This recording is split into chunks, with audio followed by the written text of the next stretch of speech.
Good morning friends. April నెల కూడా వెళ్ళిపోతుంది ఈ రోజుతో. ఈ నెల ఎలా గడిచింది, గత నెల ఎలా గడిచింది మాట్లాడుకుందాం మనం. ఈ నెల పోయిన నెలంతా కూడా హాస్పిటళ్ళు, గ్యాస్ కొరత వీటితో బాధపడ్డాం మనం. అంటే గ్యాస్ సప్లై సరిగ్గా లేక ప్రజలందరూ కూడా కొంచెం భయాందోళనకు గురయ్యారు. గ్యాస్ లేకపోతే ఎట్లా అని హోటల్స్ అన్నీ కొన్ని రోజులు క్లోజ్ అయ్యి మళ్ళీ ప్రత్యామ్నాయ మార్గాలుగా కట్టిపొల్లలు పొయ్యిలే పెట్టుకొని చేసుకోవడం మొదలుపెట్టారు. ఆ మార్చి నెల అలా గ్యాస్ కొరత అలా బాధపడ్డాను. నేను మటుకు మార్చి నెలంతా పంటి నొప్పితో హాస్పిటల్ సందర్శనం.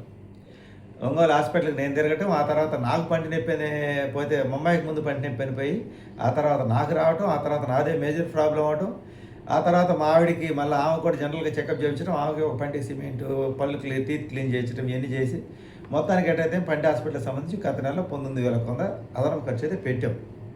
అయితే దాని నుంచి మేము పాఠం నేర్చుకొని ఏప్రిల్ నెలలో ఈ నాన్ వెజ్ తింటే ఈ పళ్ళలు ఇరకపోవటము, ఆ చిగురులోంచి సలుపులు పుట్టడము, ఈ చిగురులో ఇన్ఫెక్షన్ రావటం ఇవన్నీ తెలుసుకొని ప్రధానంగా నాన్ వెజ్ ఆపడానికి ప్రధానమైన కారణం ఏంటంటే ఈ పంటి సమస్యలతో గత నెలలో మార్చి నెలలో నేను పడ్డ బాధ, కుటుంబ సభ్యులు అందరం కలిసి పడిన బాధ అనమాట.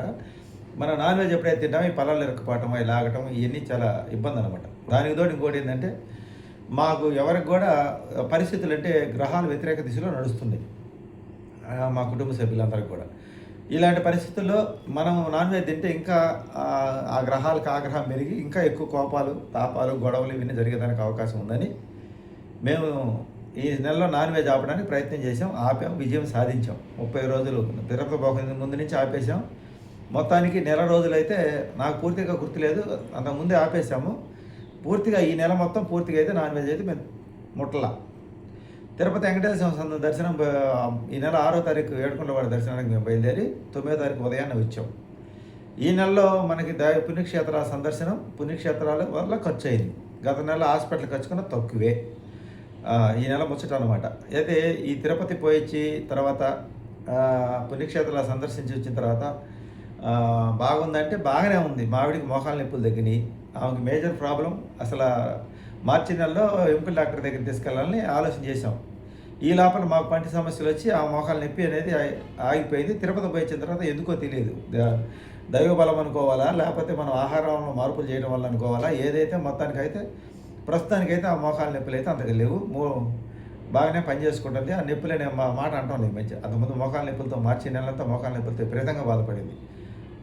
ఫిబ్రవరి నెల, మార్చి నెలలో. ఫిబ్రవరిలో ఎక్కువ. ఇంకా ఈ మార్చి నెలలో ఈ పంటి సమస్యల వల్ల ఆ మోకాళ్ళ నొప్పుల గురించి ఆపేసింది. ఇంకా మళ్ళీ నాకేడ చూపిస్తాలేదు.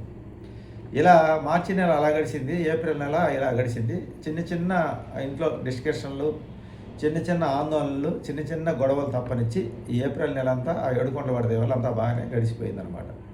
ఆ చిన్న చిన్న గొడవలు, చిన్న చిన్న టెన్షన్లు, ఒత్తిళ్ళు ఎందుకు వస్తున్నాయంటే భవిష్యత్తు గురించి ఎక్కువ ఆలోచన చేసి బెంగ పెట్టుకొని దానివల్ల డిస్కషన్లు జరిగి ఇంట్లో చిన్న చిన్న గొడవలు అనమాట.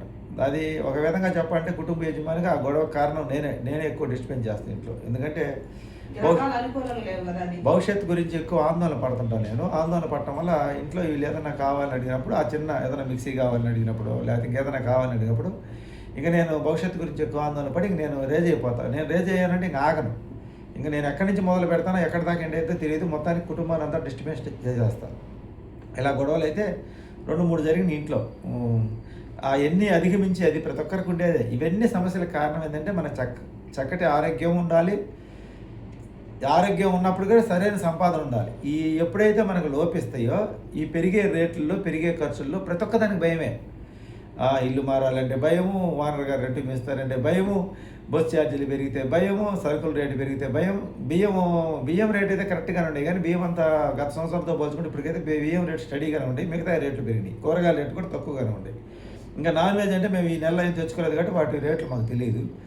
కాకపోతే నాన్ వెజ్ తినకుండా మేము ఎంత మిగిలిచ్చామా అంటే పెద్దగా మిగిలిచ్చలా. నాన్ వెజ్కి బదులు ప్రత్యామ్నాయంగా పన్నీర్ కర్రీ అలాంటివి చేసుకున్నాం 2 సార్లు ఏమో. పన్నీర్ కర్రీ చేసుకోవడం, వెజ్ బిర్యానీ తెచ్చుకోవటము, ఇలా కిచిడి, అప్పుడప్పుడు పొరాటా ఎక్కువ తిన్నది ఈసారితో పర్లేదు. ఒక 6-7 సార్లు తిన్నాం. అది జనరల్ టిఫిన్ ఖర్చు కన్నా ఇంకా తక్కువే అయింది.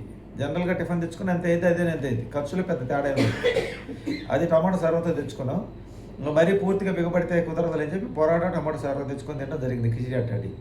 ఇక నాన్ వెజ్ వల్ల ఫైనల్కి వస్తే నాన్ వెజ్ మానుకోవడం వల్ల మాకు జరిగిన ఉపయోగాలు ఏంటంటే ఇంట్లో నాకైతే తలనొప్పి, ఈ చికాకు, ఈ ఓఆర్ఎస్ ప్యాకెట్లు ఎక్కువ తాగుతాం మేము, బాడీ డిహైడ్రేషన్ అయ్యి. ఎందుకంటే అసలే ఎండాకాలం కదా, దానికి తోడు అది తింటే మనకి ఇంకా ఈ తపన ఎక్కువైపోయింది, క్రోధం కూడా పెరిగింది, కోపం వస్తుంది. ఈ పళ్ళల్లో చిగుర్లు ఇరుక్కోవడం, పళ్ళకు సంబంధించినటువంటి ట్రబుల్స్ అవన్నీ ఎక్కువ ఉంటాయి, పళ్ళు సలుపులు పుట్టడం జరుగుతుంది. భగవంతుడి దయ వల్ల పోయిన నెలలో పంట హాస్పిటల్కి వచ్చిన తర్వాత మాకు కొంచెం మార్పు వచ్చింది. ఈ పళ్ళల్లో ఈ ఇరుక్కోవటం ఏం చెప్పి నాన్ వెజ్ మానుకున్నాం, పొలంలో పెట్టి కుట్టుకోవడం వల్ల ఇన్ఫెక్షన్లు వస్తాయి. ఇప్పుడు పళ్ళుకి సంబంధించి నాన్ వెజ్ మానుకుంటే పళ్ళకు కూడా మంచిదని నాకు అర్థమైంది. పళ్ళకు మంచిది, అనవసరమైన కొలెస్ట్రాల్ వచ్చి మనిషికి ఒక రకమైన ఆందోళన, మేము బీపీలు షుగర్లు ఉండేవాళ్ళం కదా, దడ రావటం, ఆందోళన పెరగడం ఇలాంటివి జరుగుతాయి అన్నమాట. ఈ ఎండాకాలం కూడా మేము చాలా వరకు ప్రశాంతంగా, చాలా వరకు అంటే గతంతో పోల్చుకుంటే చాలా వరకు ప్రశాంతంగానే ఉంది పరిస్థితి. ఇలా అసలు ఎందుకంటే మనకి ఎప్పుడైతే ఆరోగ్యం బాగుంటుందో ఇంకా మన ఆలోచన ఎక్కువైపోయింది. ఇంకా చిన్న విషయాన్ని కూడా పెద్దదిగా ఊహించుకుంటాం, పెద్దదిగా ఊహించుకొని ఇంకా సమస్యలకు పోయి ఉధృత గురైపోతాం. అదొకటి. నేను ఈ నెలలో చేసిన ముఖ్యమైన పనులు ఏంటంటే నాన్ వెజ్ మానుకోవటము, బజార్లో పోసుకోవాలి కబుర్లు కాలక్షేపం కోసం ఎక్కడో పోయి కూర్చొని ఏదో ఒకటి మాట్లాడతాం. మాట్లాడిన తర్వాత ఎల్లయ్య సంగతో, పొల్లయ్య సంగతో, సుబ్బయ్య సంగతో, అదిగో వాడు చూడు ఎక్కడ సంపాదించాడు, వీడు చూడు ఎటు సంపాదించాడు, మనం ఎందుకు సంపాదించలేకపోతాం అనే ఒక క్రోధం మళ్ళీ మొదలైంది. అది జనరల్గా మనిషికి ఉండే లక్షణం. మనకు ఎప్పుడైతే ఆ క్రోధం ఇంకా ఎక్కువైందంటే మనం సంపాదించలేక మన పరిస్థితులు అనుకూలంగా లేనప్పుడు కాలక్షేపానికి పోతే ఇతరుల మీద అసూయ పట్టడం ఎక్కువైంది. అంటే నలుగురు కలిసి మాట్లాడుకుంటే అక్కడ పచ్చంగా ఎవడు ఉంటాడో వాడి గురించే కదా మనం మాట్లాడుకుంటాము.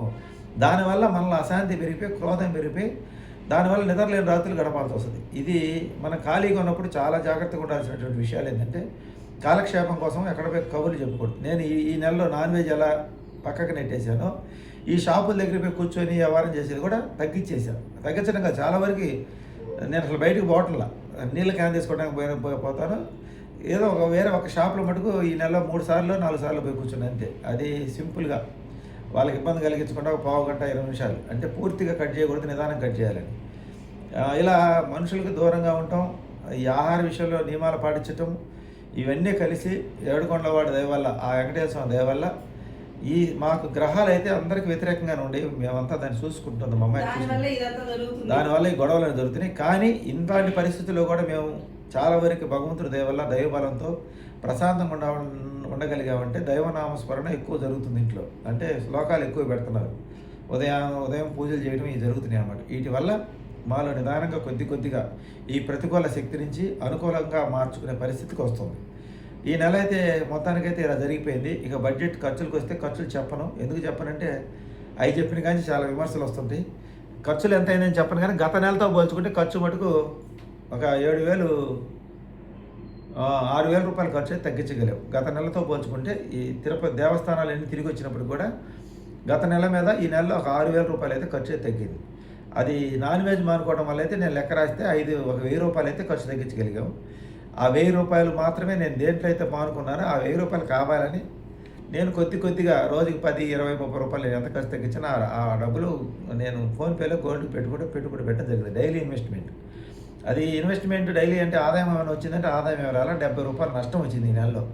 నేను చేసిన ఇన్వెస్ట్మెంట్ మీద 70 రూపాయలు నష్టం వచ్చింది. కానీ నష్టం అయినప్పుడు కూడా నేను ఎందుకు ఇన్వెస్ట్ చేశానంటే నేను అనవసరమైన ఖర్చులు, బజార్న రోజుకు 2 టీ తాగుతాయి 24 రూపాయలు, ఆ అనవసరమైన ఖర్చులు మిగిలిచ్చిన డబ్బులు దాంట్లో ఇన్వెస్ట్ చేయడం జరిగింది. చూద్దాం, అది ఎలాగైనా నష్టపోవాలన్నది కదా. ఇవి తిని కూడా మనం గ్యాస్ ట్రబుల్ ట్యాబ్లెట్ అని అవని ఇవని టానిక్లు అని ఇవన్నీ వేడి తగ్గడానికి అని ఇవన్నీ తాగే డబ్బులు చాలా అవుతాయి కదా. నాన్ వెజ్ తినడం వల్ల, తగ్గించడం వల్ల దానికి సంబంధించిన ఖర్చు 1,000 రూపాయలు తగ్గింది. దానివల్ల మనకి ఇంకా ఈ గ్యాస్ ట్రబుల్, అనవసరంగా తలనొప్పి రావడం, బాడీ డిహైడ్రేషన్ అవ్వడం, కొబ్బరి నీళ్ళని, ఓఆర్ఎస్ నీళ్ళని ఎక్కువ తాగి దానివల్ల మళ్ళీ ఖర్చు మళ్ళీ 500-600 అయింది. మొత్తం 1600-1700 రూపాయలు, 2,000 రూపాయల దాకా అయింది. ఆ 2,000 రూపాయలు ఖర్చు అయితే మేము ఈ నెలలో మిగిలించడం జరిగింది. ఇంకా పెద్ద ఎక్కువ మిగిలించలేదు, ఎందుకంటే దానికి బదులు ప్రత్యామ్నాయంగా ఏదో ఒకటి తింటున్నాం కాబట్టి. ఇంకా అంతకుమించి మనమైతే తిండిలో అయితే ఖర్చు తగ్గించలేము. కాకపోతే ప్రశాంతంగా ఉండగలమని నాకు అర్థమైంది చాలా వరకు. ఈ తలలో భారము, తలనొప్పి, విపరీతమైన కళ్ళు మంటలు, ఈ పళ్ళల్లో సలుపులు, ఇవనేది వేదన అనేది తగ్గింది నాన్ వెజ్ ఆపటం వల్ల. ఖర్చు కన్నా కూడా వేదన తగ్గిందని చెప్పాలి. అంటే జనరల్గా ఉండే టెన్షన్ కన్నా ఇంకా ఎక్కువైందంటే మనకి ఆ క్రోధం కుటుంబ సభ్యుల మీద చూపిస్తాం, ఆ కోపం అంతా ఒకరి మీద ఒకరు చూపించుకొని గొడవలు పడి ఇంకా ఎక్కువ నష్టపోయేదానికి అవకాశం ఉందన్నమాట. అందువల్ల క్రోధం తగ్గాలంటే నాన్ వెజ్ తగ్గించుకోవడం మంచిదని ఒక అభిప్రాయానికి మేము వచ్చాము. ఇంకా కాస్త కోస్తా మాలో ఇంకా కోపతాపాలు వస్తున్నాయంటే అది వాతావరణ ప్రభావం, గ్రహాల వ్యతిరేక ప్రభావాలు జరుగుతుంది. ఇలా నేనైతే కుటుంబ ఖర్చుని గత నెలతో పోల్చుకుంటే 6,000 రూపాయలు తగ్గించగలిగాను. నేను చేసిన పొదుపులో మటుకు 70 రూపాయలు నష్టపోయాను. నష్టపోయినా సరే నేను తినే ఆహారం తగ్గించుకున్న దాంట్లో పెట్టుబడి పెడుతున్నాను కాబట్టి ఈ రన్నింగ్‌లో లాభపడతానా, నష్టపోతానా చెప్తాను. అంటే పొదుపు అనేది అది మన అవసరం కోసం చేసుకోవాలి. దాంట్లో లాభ నష్టాలు చూడకూడదు. భవిష్యత్తు అవసరాల కోసం. ఇది వీడియో నచ్చితే లైక్ చేయండి. ఈ ఏప్రిల్ ముచ్చట అయితే ఇది. ఏప్రిల్ నెలలో ఎలా గడిచిందనే దానికి ఈ వీడియో చెప్పాను. పర్లా టోటల్‌గా లెక్కేస్తే ఒక 15 రోజులు బాగుంది. ఒక 15 రోజులు కొంచెం చికాకులు, గొడవలతో టోటల్‌గా నెల అయితే ఇలా పూర్తయింది. మార్చి నెలతో పోల్చుకుంటే ఏప్రిల్ బెస్ట్. ఏప్రిల్ 4వ వారంలో మేము మన ఊరికి పోయేటప్పుడు పెట్రోల్ సమస్య వచ్చింది. ఒక అరగంట పెట్రోల్ కోసం ఒక పావు గంట వెయిట్ చేశాను. అదొక్కటే కానీ ఇంక పెద్దగా గ్యాస్ గురించి టెన్షన్ పడినంత లేదు. గ్యాస్ సిలిండర్ ఈ నెల వచ్చేసింది. గ్యాస్ ప్రాబ్లం అయితే తీరింది. ఇక పెట్రోల్ రేట్లు పెరుగుతాయో మనకు తెలియదు. ఇక ప్రతి ఒక్కదానికి భయపడటం కన్నా కూడా మనం తినే ఖర్చులు తగ్గించుకుంటే చేయడమే మనం చేయగలిగిన పని. మధ్యతరగతులు ఇంక అందుకని ఏం చేస్తాం, అదనపు ఖర్చులు ఎక్కడికైనా ఊర్లకు పోయి తగ్గించుకుంటాం. మనం తిండి తినే ఖర్చులు తగ్గించుకుంటాం. ఇంకా కొన్ని ఏ రేట్ ఇప్పుడు మనం బియ్యం ఉండే కనిగిరిలో కొంటే ఏ రేట్ అయితే సింగరాకుండా పోయినందుకు ఎట్టా ఇంటికి పోవాలి. పోయినప్పుడు ఆ పెట్రోల్ ఖర్చు కోసం అక్కడ బియ్యం తెచ్చుకోవటం, మా చెట్టుకు కాసిన మునక్కాయలు తెచ్చుకోవటం, ఇలాంటి చిన్న అయితే మనం చేసి అడ్జస్ట్మెంట్ అయితే చేసుకోగలం. ఇది ఈ ఏప్రిల్ నెల విషయాలు. వీడియో నచ్చితే లైక్ చేయండి, సపోర్ట్ చేయండి. Thank you. By by.